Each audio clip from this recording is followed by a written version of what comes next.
Walked through a party at the county jail. Prison man was there, he began to wail. Band started jumping and I joined the swing.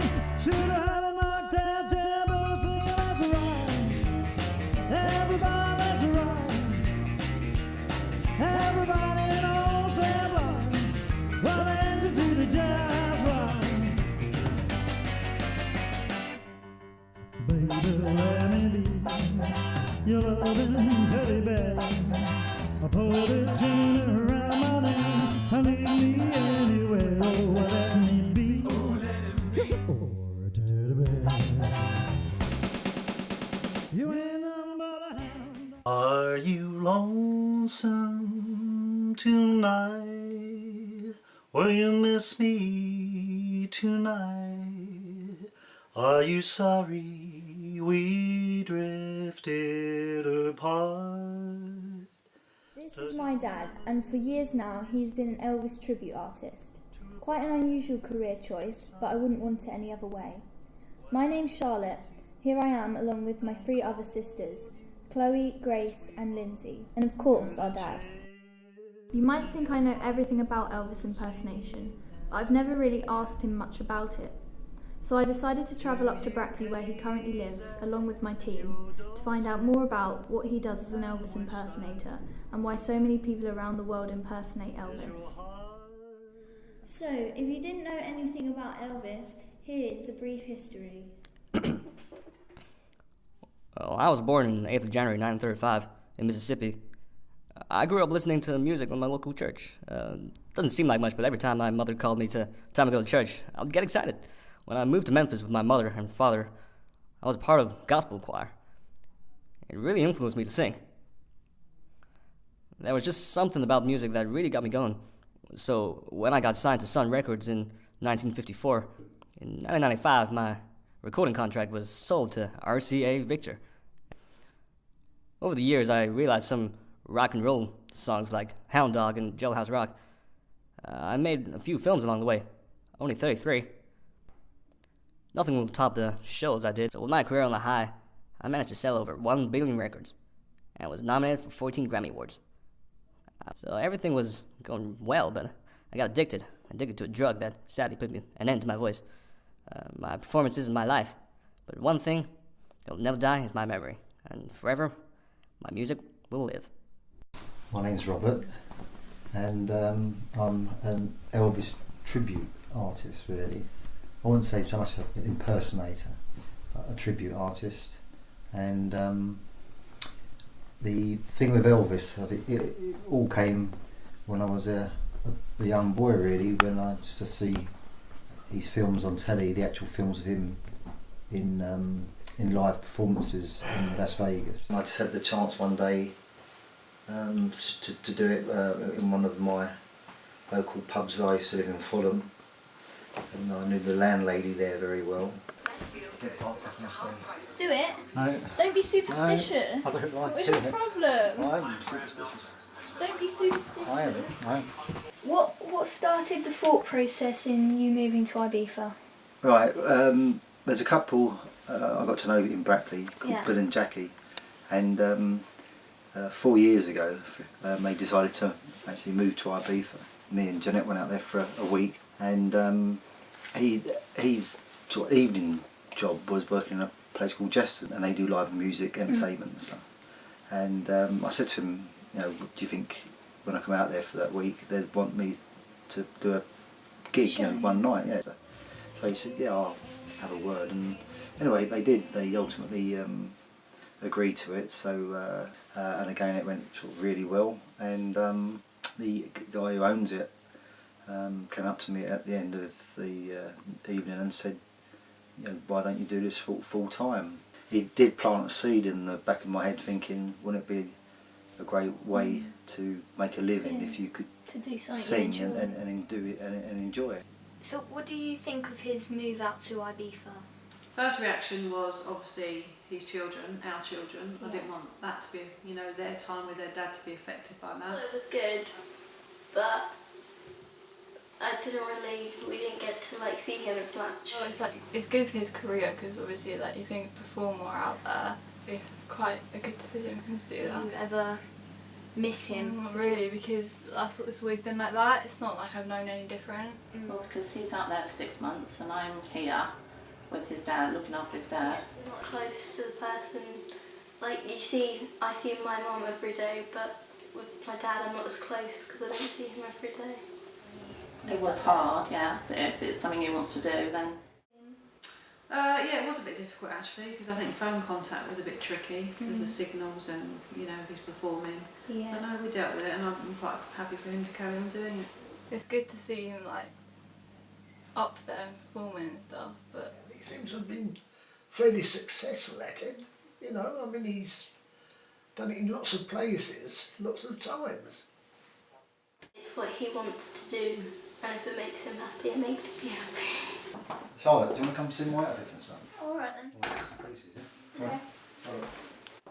Okay.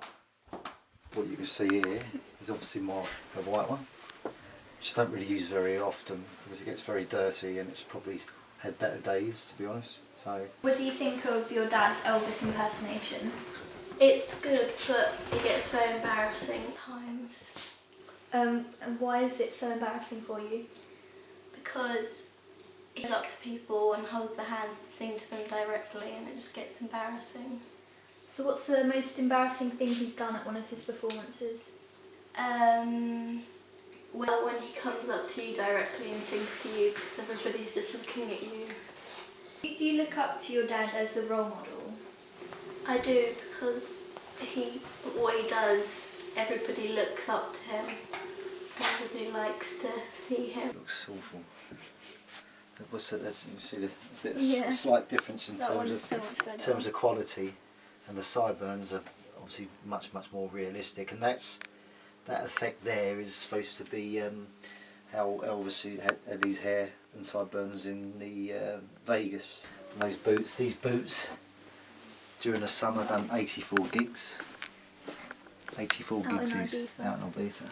And here is just some of the jewellery and bits and pieces I wear. Obviously the glasses to give the Elvis effect, and then the rings. We're just walking down to the pub where my dad will be performing. So here it is. Bob as Elvis. That's Charlotte's dad, by the way.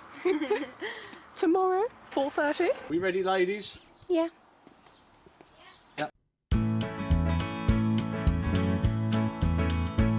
Well, that's alright, mama.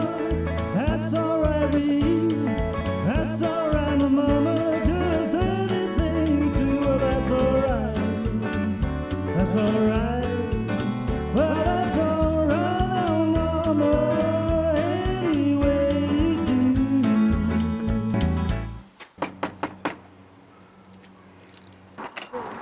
Got you. Oh, hey. Sorry, mate, to disturb you. Right, start bringing the stuff in then. Right then, so we've just set up now. We're in the process of setting up. It's about 11:30. We're on again at 4:30. So hopefully all's going to be well and the place is full and we're rock and roll. So.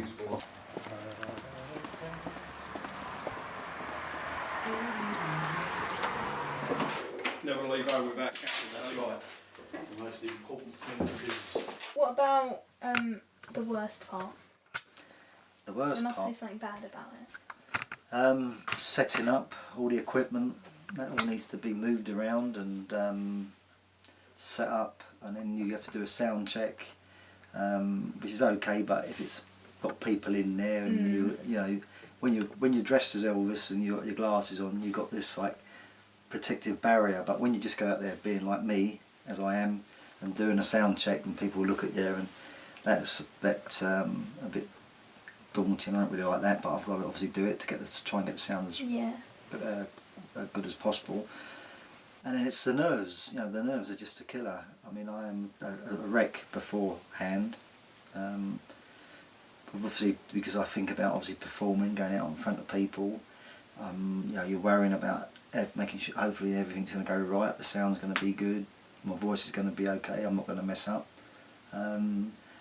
So yeah, I worry all the time. Every performance, I'm always nervous. Very, very nervous. So.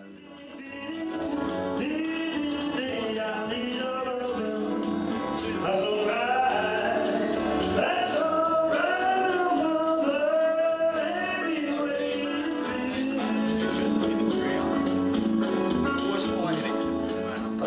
be fair, the highlight of anything I do is any gig, to actually go and entertain people, and for anybody to turn around at the end of it and said, you know, what a fantastic night they've had and they've enjoyed themselves and all that. So, I mean, it's like playing in all these big places and stuff, but any gig to me is if it's been really well, gone down well, is the highlight. You know, seeing people smiling, happy faces is the highlight. So.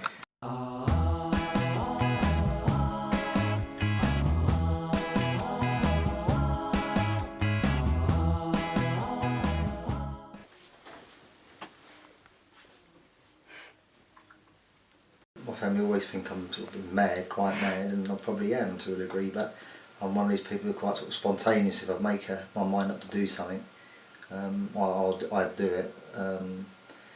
But yeah, no, my family have always been very supportive in terms of what I want to do.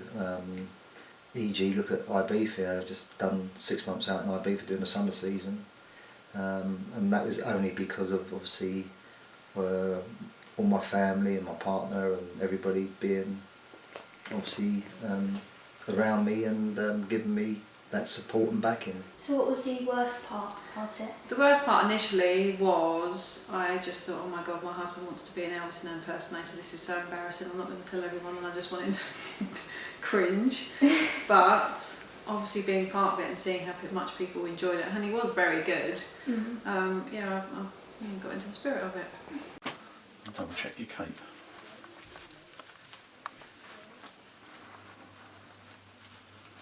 You alright, Dad? Yeah? You nervous? I'm nervous, baby. You'll be fine. Elvis is nervous. He's not just nervous, he's really, really nervous now. To go out to an audience where it's all quiet and they're waiting with anticipation in terms of what they're going to get, and then by the end of it they're all up dancing and they're going mad and want their picture taken with you, and you've made that, you know, I've made that, I've created that atmosphere, and the adrenaline and the buzz from that is absolutely fantastic. That's worth all the money in the world.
Brilliant, beautiful, great. Tickety-boo. Brilliant. Awesome. Yeah. Excellent. I think he's awesome. Yes. Ian and I went to see him in Ibiza, and we've followed him through from when he was here and obviously went out to Ibiza. Do you think he's got better? And yes, absolutely, yeah. His stage presence and his vocal range and everything else. If it's something you really want to do, then you know you've got to go for it. You don't want to ultimately get old and grey and think I wished I had done that, because I think then I would have regretted it. And really, I'd say that to most people. You know, if it's something you want to do in your life, then go for it. Don't swallow and not do it. Just go for it if you get the opportunity.